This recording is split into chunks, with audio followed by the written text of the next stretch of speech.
Hello ladies and gentlemen, this is the Steven now. We are back with another 007 movie review. Now today we'll be reviewing the last Bond film of the 80s and Timothy Dalton's second and sadly last outing as 007.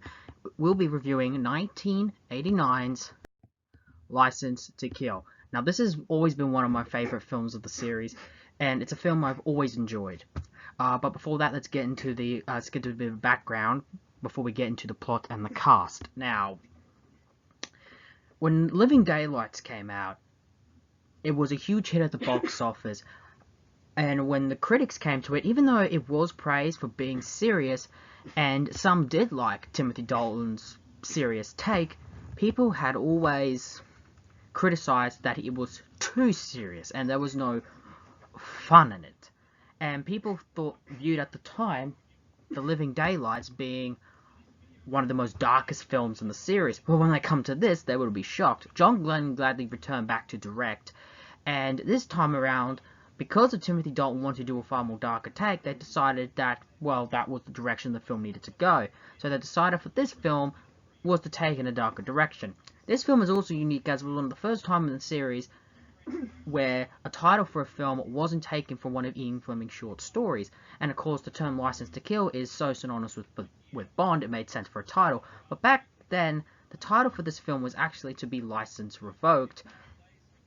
But they changed at the last minute because they realized that American audiences wouldn't know what the word revoked meant. With original plans for the film to be shot in China with supposedly a chase down on the Great Wall of China, it was sadly cut out at the last minute due to, well, they couldn't film there. So instead they chose to shoot mostly in Mexico with a more fictional country sort of based on that. And with John Glenn in his last time directing Bond, all the team came together to really, create a very unique and different Bond film. So the question is, how do I feel about it, and how does this film hold up? Well, let's get into the cast. Timothy Dalton is of course back as Bond for his second and last time. Now, what I like about his performance this time around, he's finally come into his own. When you notice The Living Daylights, though it is a very dark and more serious take, there was still little elements of Roger Moore that was still felt throughout the film. But here, he's really dark and he's really fully come into his own, which is something I really like. The main Bond girl for this film is a character called Pam Bouvier, portrayed by Carrie Lowell. So hopefully that name is being pronounced right. And basically, she is a former CIA agent and is an informant and is basically the real Bond girl and is another classic Bond, Bond equal. The main villain of this film is Robert Davi as Franz Sanchez. Now, I've always loved this guy. I love this actor. He's been in other things. He's been in the Die Hard series. He's been in the mini series, The Gangster Chronicles, and he's just been in so many projects. Now, he's an actor that doesn't really have that huge of a following, or at least not really huge, at least by more modern audiences. But I've always loved this guy, and it was always fun.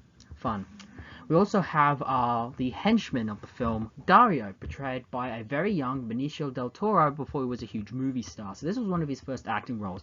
And basically Dario is the henchman of the film, and he's basically this really young punk kind of character, which I like.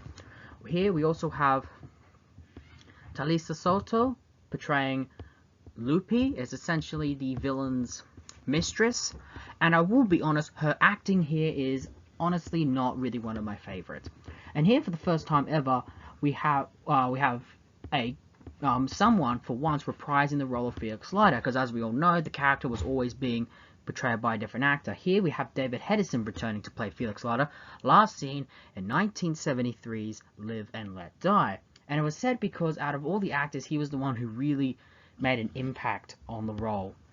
Here we also have Anthony Zerbe as Milton Crest, a henchman working for Franz Sanchez, and I've always liked this actor too. I've seen him in some things, and every time he pops up, even for minor appearances, I've always enjoyed. So it's fun seeing him. And here we have Sharkey, portrayed by Frank McRae. Now I've got to be honest, even though I have nothing against the actor, I feel he was really done really well with this role. Part of me questioned why couldn't have been just Quarrel Jr., like a Quarrel comeback. It would have made a bit of perfect sense. But, you know, it is what it is. Rounding out the rest of our cast is Anthony Stark as Truman Lodge, an accountant working for Franz Sanchez. We also have Kari Hoj Twagan. Hopefully that name is being pronounced right, portraying essentially an undercover Chinese agent, basically. Undercover agent. And here we have Don Strode as Hella, Sanchez's top bodyguard. And here we have Della Churchill being portrayed by Priscilla Barnes, and it's essentially Felix Leiter's fiance and soon-to-be wife. Here we also have MI6 regulars Robert Brown returning for the last time as M, and here we have, of course, Caroline Bliss for the last time as Miss Moneypenny. This would be the last time that these two would ever appear in the Bond series. And here we also have Desmond Llewellyn back in the role of Q. Seriously, for me, you cannot do a Bond film, at least for the long time, without him as Q. He is what many people see when it comes to the Q character. Here we have Wayne Newton as Professor Joe, and essentially a little bit of a light-hearted comic release. Here we have the corrupt DEA agent, Kilifer, portrayed by Everett McGill. Hopefully that name is being pronounced right. And here we also have Grandel Bush as Hawkins, a DEA associate and friend of Felix. And here's very interesting. We have this guy who is Pedro Amandes Jr. And if that name should sound kind of familiar, well, believe it or not, this guy is the son of the guy that played Kedembe in From Russia with Love. So this is his son returning, being in a Bond film. And basically he portrays this corrupt president or high official within this government that is basically under Sanchez's control. So I find that's a little bit of fun continuity and shows just how much they really bridge the from the show, bridge with like a little bit of fun facts, basically. Anyway, with the cast out of the way, let's get into the plot. Already, the film begins with a very unique and different gun barrel sound, as in regards to music. And it's really good and really shows that we are in for a very special film. We then open with the finding out that some, essentially, government officials are tracking a plane which is revealing to be Sanchez's plane. And he is, for the first time ever, entering the US. And they realize this is their first, they have a real opportunity to really catch this guy. And as this is happening, we also see Bond, Felix, and Sharkey on the way to a wedding, where Felix is getting married, and Bond as his best man. So here we get to really find how much of a connection and a brotherhood that these two share. And it's also revealed for this film, Felix is no longer working for the CIA, but he's actually working for the DEA. And they drop in to tell Felix that Sanchez is in, and this is their one chance to get him. Bond gladly jumps along too, leaving Sharkey behind to explain to Del the whole situation. While this is happening, we get to have our introduction to Frank Sanchez, and he is a really brutal guy we see at first. And it turns out he's in the Bahamas to get his mistress, essentially, who is fooling around with another man. He then whips her, strips her naked and whips her, whilst his henchmen essentially take this other guy to literally cut out his heart. And it is brutal. Already from the get-go, this is not a traditional Bond film. This is going to be a pure, darker film. And of course, then as we go through, there is a special chase with Bond, Felix, and basically two members of the DEA having a gun battle with Sanchez and his goons. However, Sanchez has actually made his escape and is now on a plane to get out of here, but not before Bond has had an encounter with Lupe. And they have their first introduction. Bond, Felix, and the rest of this DEA quickly get on the helicopter to chase Sanchez, who is getting away. And what we get is this really cool moment where Bond is lowered on a hook on top of Sanchez's plane, and they tie it at the back, resulting in essentially the helicopter hanging the plane up in the air. It's a really fantastic scene, and I really like it because there was no special effect. It was all practical stunt coordination type that, and that's something that I think more modern films are really missing. When that's done, Felix and Bond then essentially jump out of the helicopter and parachute their way to Felix's wedding. Already it's a start to a great film, and already it's really great, and I just really like how the two just parachute in, and as soon as Felix gets down on the ground, the first thing he does is hugs, Della, which shows just how much the two really have. And then we get to the song of the film. And honestly, this is another really good song too. License to Kill is sung by Gladys Knight, and for me, I really like this film. Like this song. It's probably not in my top 10, but it is a really fun and just an all-round enjoyable song, which is nothing wrong to just have a nice, fun, enjoyable song. And it kind of has a feel almost like an 80s modern update of the Goldfinger song, especially the opening, like notes to the film. It's really great. We then cut with essentially two scenes getting cut together with Bond, Felix, Della, and basically all the guests at the wedding, whilst we also see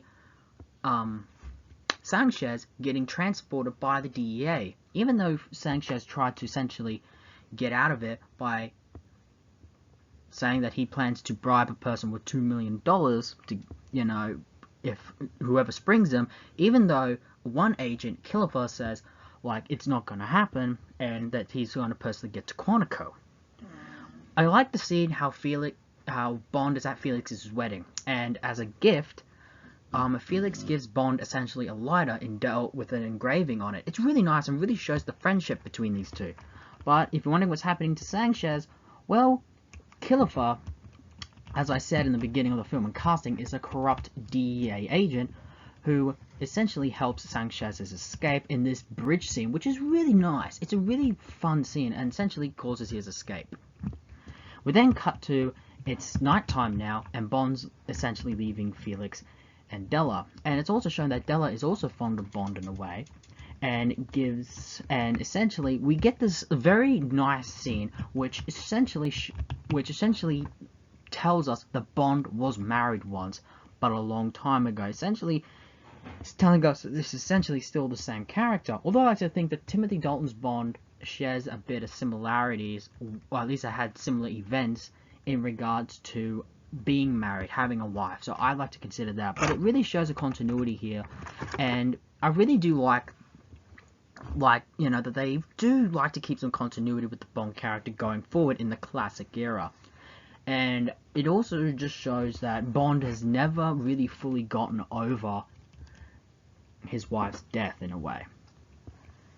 We then end that with essentially Felix and Della plan to start their honeymoon, but are ambushed by essentially Sanchez's boys, and Felix is knocked out, and we don't know what is going to happen to Della. We then cut to another scene where Sanchez is with another one of his top lieutenants, Milton Crest, and already they plan to quickly smuggle Sanchez out of the country immediately. But here, Krelton wants to eliminate the DEA agent, instead of pay the money. But here we get to find out something about Sanchez, and this is what I liked about him. Despite him being a ruthless crime lord who essentially would do any horrible acts, he does have some principles, and that is loyalty. He understands that it goes both ways, and it's even said that he could have easily, bumped him off, but no, he keeps his word and pays Killfer the $2 million that he promised, which essentially shows that he is a villain that we kind of like in a way, because he's a man of his word, and very few villains in the series will like that. But this is still a Bond film, and he is still a villain. and we get perhaps one of the most gruesome and most violent scenes in all of Bond, where Felix is essentially tied up and lowered over a tank of sharks, which I think we haven't seen Bond and sharks since, I think the Spy, no, correction, sorry, from For Your Eyes Only. That was the last time we saw that, and sharks are back again. And essentially what happens is, the Felix is lowered over the sharks, and essentially his leg gets bitten off. Even when Sanchez says what's happening, it's not personal, it's just business. And it is a brutal scene, and believe it or not, this was actually taken from the Live and Let Die novel, which this did happen to Felix. He actually did get his leg bitten off, which is a gruesome scene. This is a Moonraker, folks. What you're seeing is one of the most darkest films in the series. Eventually, when Bond's at the airport, he gets told that essentially a big drug lord has escaped when he was asking why there's so much security going on. He then quickly drives to Felix's place, where he sees Della dead and presumably raped, and we also see Felix essentially barely alive with a note attached to him which says he disagreed with something that ate him. Again, something taken from the Live and Let Die novel. Bond then calls up essentially the police, and Sharky's comes in, and basically we get to see just how powerful Sanchez is, as well, all the files on him are gone, and he's gone back to essentially a jurisdiction that the DEA can't do. Realizing that they can't do anything, Bond and Sharky go out on a quest to essentially avenge what happened to Felix. And realizing what happened to his leg was clearly a shark bite, they go to all the nearby places where a shark could be. And Bond does some undercover work and pretends to be a special, essentially trying to find sharks. He comes out saying he's looking for sharks, but Milton Crest says that they're not doing that, but they're doing some other work. And Bond is suspicious of the place and thinking that this is where Felix got his leg bitten off. So at night, him and Sharky come back, but there's a fight when Bond has to tangle with two security guards. And I like how Bond is using some stealth tactics to really take him out. But then he's held at gunpoint by Kilifer, who it turns out has not left and was waiting to leave, actually. And it plans to dump Bond in the same tank where Felix had his leg chopped off. And just as he's about to kill Bond, Sharky, at the last minute, basically stupidly opens a door and distracts Kilifer long enough for Bond to essentially punch him, and sort of him having dangling over the sharks.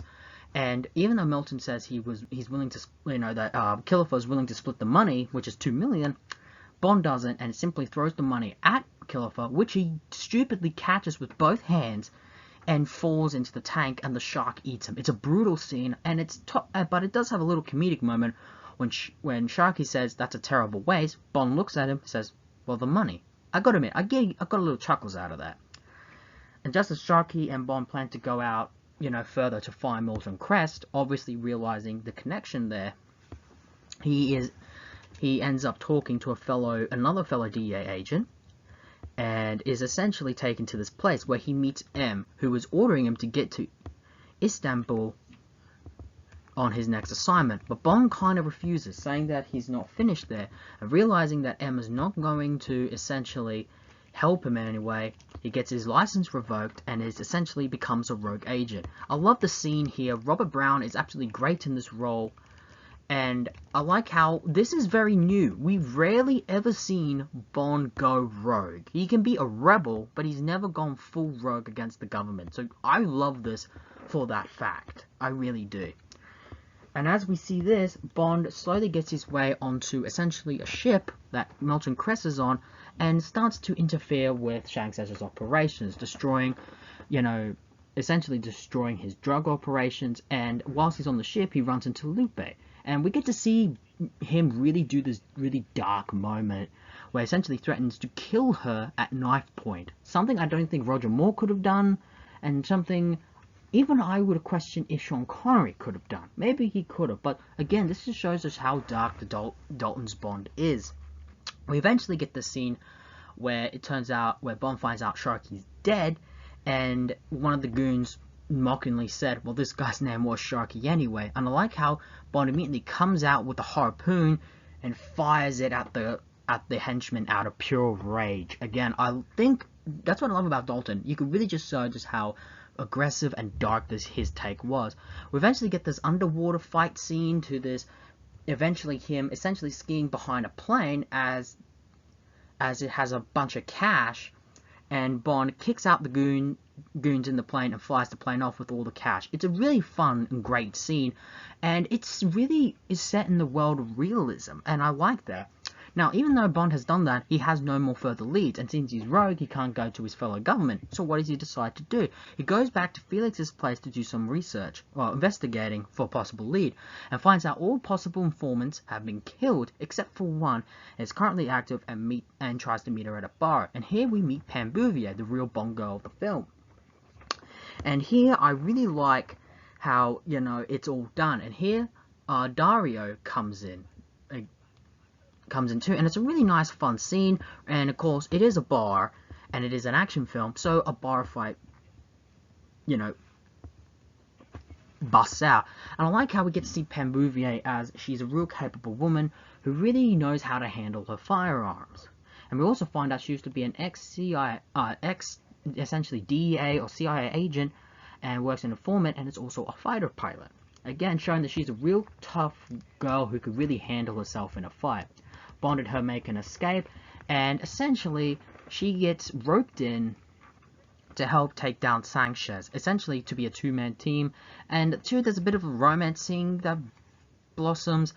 It can be considered comes out of nowhere, but I don't mind it.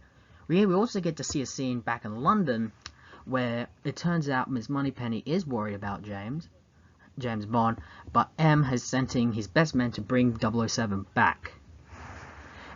But what Moneypenny does, she calls up essentially Q to essentially go down and help Bond, essentially. We then get to see Bond go essentially into the Lion's Den, Sanchez's essentially city that he controls. They go, and because of the drug money he stole, he uses it to get into essentially a great lavish suite, but also tells Pam to essentially dress differently. And he also goes to the bank where he makes a deposit. And here we get to see just like how Sanchez runs essentially the biggest bank in the city, and you know how he's almost a charming fellow in a way. And I also like the scene when Bond's in the bank doing his deposit, Pam comes in and has a radical changeover, and I like how Bond is caught almost off guard of it, and starts to stutter. It's really fun. Bond and Pam go to the casino that night to do some essentially reconnaissance work because Sanchez stays there. And of course, as usual, Bond in the casino, he orders his classic drink, and eventually Lupe is sent down there to essentially take Bond up to meet Sanchez, because Sanchez is wondering who this guy is who's really winning at the card games. And we also get to see that how Sanchez makes his operation with the help of, again, Joe, who essentially runs this fake religious thing, which is used to help launder money for his drug operations. And we get to really see how inventive this guy is creatively doing that. And we get the usual Bond meeting Frank Sanchez, but they don't know each other. Again, Sanchez never met Bond properly, and hell, I don't even think he ever saw him when he took down the plane, so this is really interesting. Eventually, of course, his gun is taken away, they meet for the first time, and he goes back to his hotel. Bond and Pam go back to the hotel room where they, meet Q. Q gives Bond some gadgets because Q wants to help out, and I like how, I think out of all the Bonds so far, I think Q worked well with Dalton on a professional level, compared to Roger Moore or Sean, how you could tell they had a bit of a playful attitude towards his gadget. This wasn't with Dalton, and I really like that. I truly do. Now, another thing I also like is, now, once Bond's given his gadget, he goes to Sanchez's place, puts some explosives, and I like how he creatively gets through that whole thing, and essentially tells Pam and Q to go. He wants to do this by himself, even though he appreciates the help that they've given him. And I like how he plans to essentially snipe Sanchez there. And whilst that's happening, Sanchez is also with a bunch of other notorious criminals to essentially further his criminal empire. And whilst this happening, Bond is looking through the telescope of his sniper, which essentially is a camera which specially built together for a special rifle that only his handprint can use. I'm surprised Bond hasn't had a firearm where he had that, with only the gun can be used by his handprint. I'm surprised that hasn't happened yet, and it's only done now. Anyway, he sees Pam in the window with Heller, Sanchez's bodyguard, and is wondering what the hell's going on.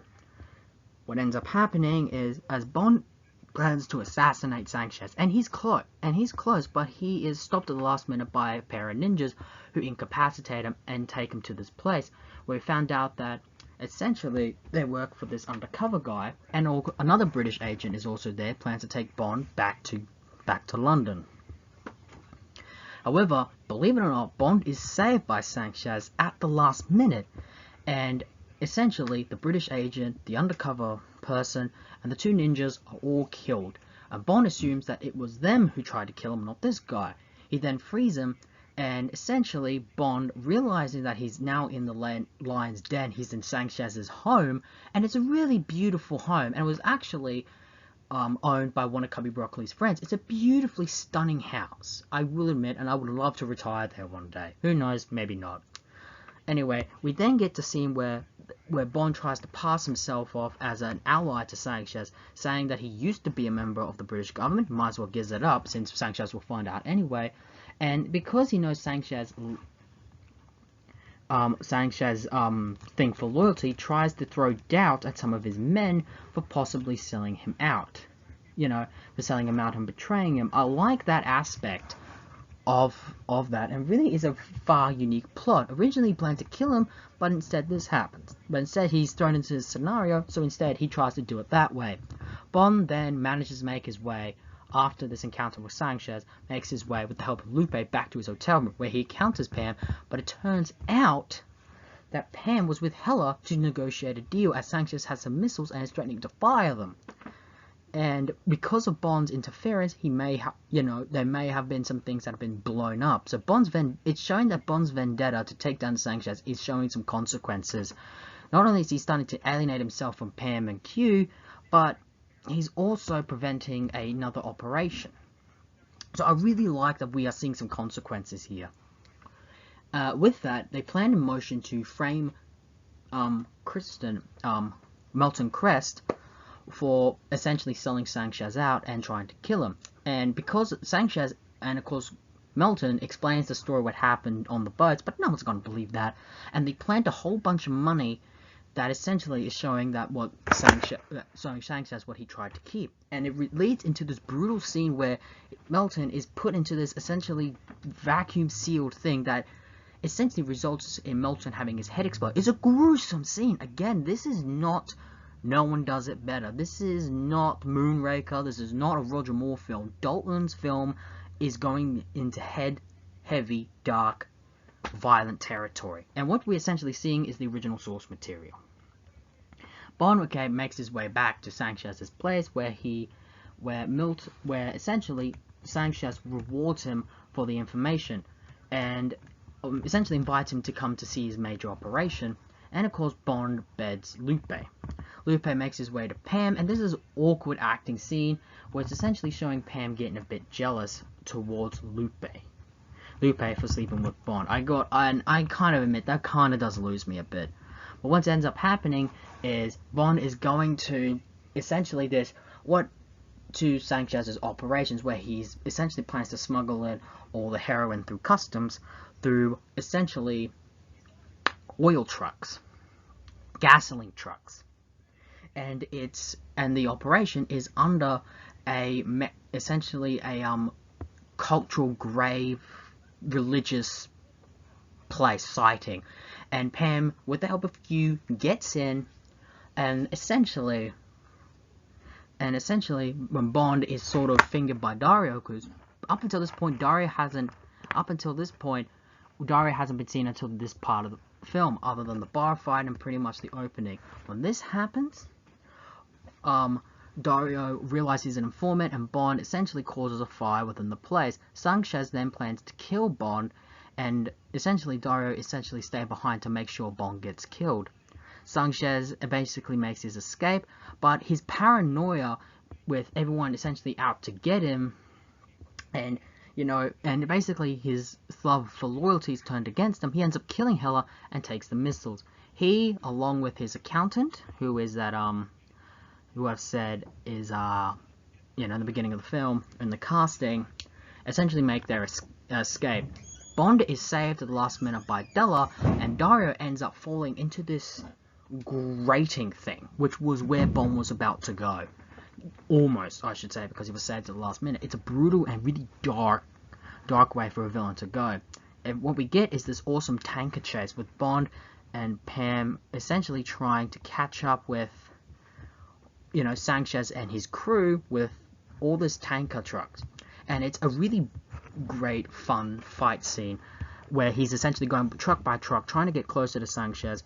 Sanchez ends up killing his accountant in full paranoia, and essentially seeing him fully losing it in all, losing his mind. And there's a whole bunch of fire, and most of Sanchez's goons are essentially killed off as Bond's getting closer to Sanchez. What ends up happening is they end up falling over this kind of very shallow cliff, and essentially Bond drags himself away, and there's Sanchez covered in gasoline oil and is close to a truck. Now what I like is Sanchez fully lost it, plans to kill Bond, and he says he could have had everything. And at the last minute, Bond shows out the lighter that Felix gave him at the beginning of the film. It's very poetic and lights Sanchez on fire, and is arguably one of the most violent ways for a main villain to go out in a film. And as he's on fire, he's screaming for help, but Sanchez is going closer to the essentially destroyed tanker trucks, and an explosion ensues, killing Sanchez, causing a massive explosion. And as Bond, finally realizes that his vendetta is over, he sits on a rock and takes a huge breath, almost showing his mission has come to an end. And it was great. Pam then picks Bond up, and they go into the city. We then get Bond giving a phone call to Felix, saying essentially what I assume is telling him about the life's event. But Felix seems a little bit too happy, and it says that M called, essentially offering his job back. And of course Bond ends the scene with him ending up with Pam, even though Lupe tried to kiss him. But him and Pam end up in what's essentially a swimming pool as they're at Sanchez's place, almost celebrating the death of Sanchez. And, essentially Bond ends up with Pam. There's a winking fish. You gotta see it to believe it. And I really gotta admit, with this ending, my problem is that it sort of resolves everything when there should have been actions have consequences. They really should have done that. But I understand why, because the series go on. You don't want that to be loosed in the next film. Other than that, it's a pretty good ending. Not what I would prefer, but a pretty good one. And there we end not just Timothy Dalton's last film, but we end the classic era. For me, the 60s was its golden age, the 70s was its silver age, and the 80s, which I would call its bronze age. When it was at least a bit darker. True, maybe the first 3 films of that were maybe a bit more lighthearted, but I really felt that they had a bit of a darker edge compared to the ones we got in the 70s. Overall, I really feel that this is a good end to that era. License to Kill is just like on Her Majesty's, well, at least Her Majesty's, kind of one of the black sheep in the family. License to Kill, however, has gained a bit of a cult following in recent years and is considered one of the best films of the series. First off, I like it because just like on Her Majesty's, it's a completely different film and goes against the grain of what you would expect. Timothy Dalton, for me, delivers finally came into his own as Bond, and delivers perhaps what I consider the series' most darkest Bond. And it's a shame that he only did 2 films, as he was contracted to do 3, but we'll get into that later. Sanchez is a very memorable and entertaining villain. Robert Davi portrays him as a person you like, but also a person you loathe, and balances that tightrope very well. Dario is for me, a very fun henchman. He's not what you think of as what you expect from a classic Bond henchman, But for me, I like it that it's in his character. He's a little bit psychotic. Something's a bit unhinged with Dario.